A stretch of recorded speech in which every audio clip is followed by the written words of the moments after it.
केजरीवाल ने अंतरिम राहत की मांग की है। केजरीवाल की अर्जी पर सुनवाई हाईकोर्ट में जारी है। अर्जी पर दिल्ली हाईकोर्ट में सुनवाई चल रही है। गिरफ्तारी के खिलाफ अरविंद केजरीवाल ने हाईकोर्ट का रुख किया था, हाईकोर्ट का दरवाजा खटखटाया था और इसी दौरान याचिका में रिहाई की उन्होंने मांग की है। तो दिल्ली से जुड़ी बड़ी खबर आपको बता दें कि किस तरह से अरविंद केजरीवाल लगातार गिरफ्तारी के खिलाफ बढ़ चढ़कर आगे बढ़ रहे हैं। उन्होंने गिरफ्तारी का विरोध किया है और गिरफ्तारी को गैर कानूनी बताया है। इस दौरान गिरफ्तारी के खिलाफ अरविंद केजरीवाल ने हाईकोर्ट का रुख किया था, हाईकोर्ट का दरवाजा खटखटाया था। इसी दौरान अंतरिम राहत की वो मांग कर रहे हैं। उन्होंने अंतरिम राहत की मांग करते हुए हाईकोर्ट में अर्जी दाखिल की थी और इसी अर्जी के संबंध में, इसी याचिका के संबंध में दिल्ली हाईकोर्ट में सुनवाई जारी है। अर्जी पर दिल्ली हाईकोर्ट में सुनवाई जारी है। गिरफ्तारी के खिलाफ अर्जी अरविंद केजरीवाल ने हाईकोर्ट में दाखिल की थी। याचिका में रिहाई की उन्होंने मांग की है। तो इस मामले को लेकर अरविंद केजरीवाल की गिरफ्तारी के खिलाफ उनकी जो लीगल टीम है, उनके जो लॉयर्स हैं, उनके जो वकील हैं, उन्होंने हाईकोर्ट का रुख किया था। केजरीवाल ने इस दौरान अंतरिम राहत की मांग की है। अर्जी पर सुनवाई इस दौरान जारी है।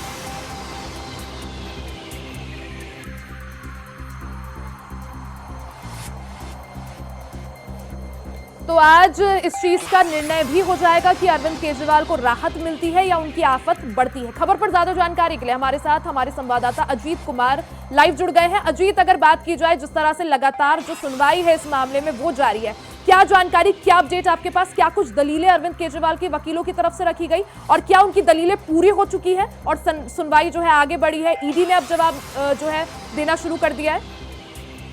देखिए, बिल्कुल रिया, बताना चाहूंगा, आज दिल्ली के मुख्यमंत्री अरविंद केजरीवाल की गिरफ्तारी के खिलाफ अंतरिम जमानत को लेकर के दिल्ली हाईकोर्ट में सुनवाई चल रही है और इसको लेकर के कहीं ना कहीं ये साफ कहा जा सकता है, ये देखना ये होगा कि आज क्या मुख्यमंत्री अरविंद केजरीवाल को कोई राहत मिलती है या नहीं। क्योंकि जिस तरीके से पूरा का पूरा मामला चल रहा है, कल ही संजय सिंह को सुप्रीम कोर्ट की तरफ से जमानत मिली है, तो ऐसे में आम आदमी पार्टी के अंदर एक नई ऊर्जा जरूर देखने को मिली है। लेकिन ये साफ तौर पर कहा जा सकता है कि क्योंकि जब कल सुप्रीम कोर्ट ने जब जमानत दी थी संजय सिंह को, तो उस समय साफ किया गया था कि इस मामले को संजय सिंह से नहीं जोड़ा जा सकता। तो अब देखना ये होगा कि आज हाई कोर्ट जो है क्या फैसला करता है। क्योंकि जिस तरीके से ईडी ने तमाम बातें अपनी रखी और विशेष तौर पर जो इस पूरे मामले में जो किंग पिन है वो मुख्यमंत्री अरविंद केजरीवाल को बनाया है, तो वो साफ तौर पर कहा जा सकता है कि कहीं ना कहीं काफी जो मुश्किलें हैं वो खड़ी होने वाली है। देखना होगा कि हाईकोर्ट राहत देता है या फिर उनकी जो आफत है वो बरकरार रहती है। अजीत, क्या लग रहा है, क्या आज ही ये सुनवाई पूरी हो जाएगी इस मामले में?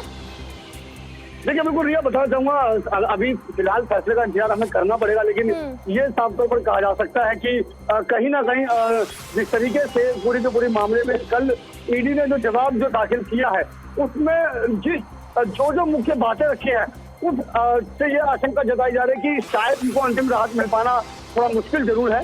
लेकिन देखना ये होगा कि कोर्ट क्या फैसला सुनाता है। अजीत, हमने बीते दिन देखा जब संजय सिंह को जमानत दी गई तो ईडी ने उसका विरोध नहीं किया। आज क्या माना जाए कि आज ईडी की तैयारी अपनी तरफ से पूरी है? देखिए, ईडी की अगर मैं बात करूं तो आज मुख्यमंत्री अरविंद केजरीवाल को लेकर के कल रात को ही जब मामला दायर किया गया था तो उस समय ही विरोध किया था और विरोध जताया था। तो कहा जा सकता है कि आपत्ति तो जो इस मामले में ईडी की तरफ से जताई जा रही है, क्योंकि ईडी हर बार यही बोल रही है कि जो मुख्यमंत्री अरविंद केजरीवाल हैं वो इस मामले में जांच में सहयोग नहीं कर रहे हैं। चाहे मसलन मोबाइल के पासवर्ड की बात करें या फिर कोई भी सवाल जवाब की बात करें, तो ईडी ने साफ तौर पर कहा है कि जो मुख्यमंत्री अरविंद केजरीवाल हैं वो इस मामले में जांच में जरा भी सहयोग नहीं कर रहे हैं। जी अजीब, जिस तरह से इस मामले को लेकर पूरी तरह से दिल्ली की सियासत जो है गरमाई हुई है, आम आदमी पार्टी भारतीय जनता पार्टी पर आरोप लगा रही है, साथ ही जिस तरह से ईडी को बोला जा रहा है कि ईडी ने जिन लोगों के बयान दर्ज कराए हैं अरविंद केजरीवाल के खिलाफ, उन लोगों को प्रेशराइज किया गया था, उन लोगों पर दबाव बनाया गया था, तो वो बयान जो है मान्य नहीं होंगे। किस तरह से देखें इस वक्त जो दिल्ली की सियासत में जो हलचल चल रही है? देखिए, कहीं ना कहीं रिया, बताना चाहूंगा, इस मामले में जो राजनीतिक आरोप और प्रत्यारोप है उसका दौर जो लगातार जारी है। क्योंकि बीते दिनों जिस तरीके से देखने को मिला, मुख्यमंत्री अरविंद केजरीवाल ने साफ तौर पर कहा कि लगातार जो है इस मामले में ईडी की तरफ जो बार बार स्टेटमेंट लेना वो साफ तौर पर दिखाता है कि जबरन एक राजनीतिक षड्यंत्र के तौर पर मुख्यमंत्री अरविंद केजरीवाल को फंसाने के जो एक राजनीतिक षड्यंत्र जो रची जा रही है, तो कहीं ना कहीं वो बार बार स्टेटमेंट बदलना या फिर इस तरह के तमाम दलीलें जो है वो मुख्यमंत्री अरविंद केजरीवाल की तरफ से रखी गई थी। लेकिन अगर हम बात करें ईडी की, तो ईडी की तरफ से भी जिस तरह से दलीलें रखी गई कि जांच में सहयोग नहीं कर रहे और तो भी घोटाले में जो करोड़ों का जो पैसा है वो हवाला के जरिए गोवा चुनाव में लगाया गया। इस तरीके से मुख्यमंत्री बिल्कुल अजीत, तो इस मामले पर सुनवाई लगातार जारी है। केजरीवाल की गिरफ्तारी के खिलाफ अर्जी दाखिल की गई थी, हाईकोर्ट में सुनवाई चल रही है। अब देखना यह होगा कि आखिर केजरीवाल की मुश्किलें बढ़ती हैं या कम होती हैं। बहुत बहुत शुक्रिया आपका तमाम जानकारी के लिए।